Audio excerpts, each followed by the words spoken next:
Today, Eurozone finance ministers approved the second Greek bailout package in 2 years, again promising to shield the rest of the euro area against the slow-motion default that has been unfolding in Greece.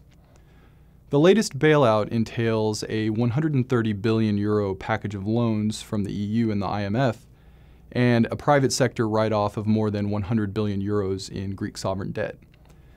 The plan would supposedly help bring Greek debt down from 160% of GDP to 120% of GDP by 2020, a dubious prospect at best. More importantly, the bailout helps Greece avoid an outright default on its debt as a 14.4 billion euro debt payment approaches on March 20th.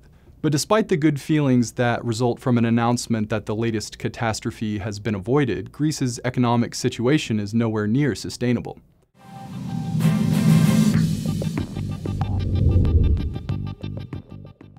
Greece's creditors in the EU are involved in a complex negotiation with the banks on whose shoulders the burden of supporting Greece falls. This negotiation has drawn increasing amounts of attention from the bond rating agencies, who are responsible for deciding what is or isn't a default. And as the negotiation has gotten messier and the terms of the deals stretch the definition of solvency, the rating agencies feel more and more pressure to call a default. Despite efforts to protect against the fallout of a Greek default, there are still considerable uncertainties about what would happen.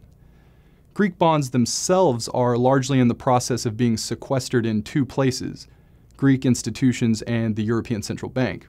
However, Bank of International Settlements figures show about 57 billion euro in guarantees, derivative contracts, and other exposures to Greece that may or may not be triggered by a default. If these are triggered, the question becomes whether a domino effect would be set off in the banking sector.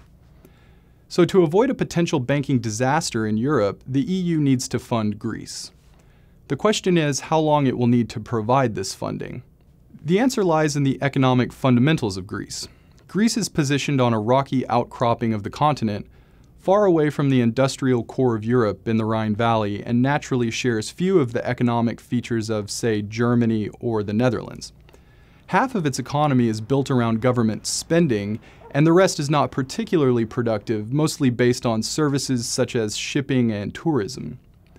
On the back of little more than EU membership, Greece grew to be the number 4 importer of capital in the world, trailing only the United States, Spain, and Italy.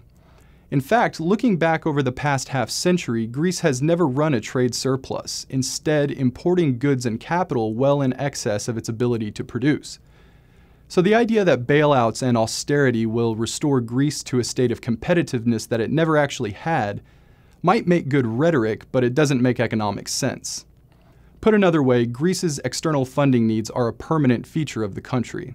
What's more, the same analysis paints a dire picture for neighboring Spain, too. Spain has been unable to run a trade surplus over the same period, despite most other major countries in the world doing so. This has led to Spain having a much bigger and much more serious debt problem than any other Eurozone country. If you look at Spain's entire economy, it easily has the largest debt burden in Europe. It is also an order of magnitude more important to the rest of the EU than Greece is, with about €1 trillion in cross-border holdings of debt and other financial instruments. So even if bailouts such as today's smooth things out for Greece, the EU will fracture in the future as more serious issues are confronted.